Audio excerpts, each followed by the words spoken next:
Hello everyone and welcome back to Zacklit Educational Channel. So finally the ASRB net results are announced and we all were waiting for these results, and these results are announced on the website of the ASRB, that is Agriculture Scientist Recruitment Board. ARS net, that is National Eligibility Test Examination for the 2023 is announced, and you can check your results by logging into this website, that is the ASRB website. The link I will be providing in the description below. You have to log in with the roll number, date of birth, and then you have to click on login and you will get your results to know.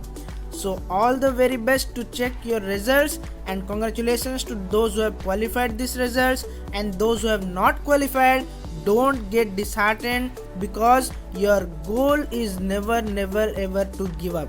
So all the very best for the next attempt. See you guys in our next video. Till then, keep smiling and believe in yourself.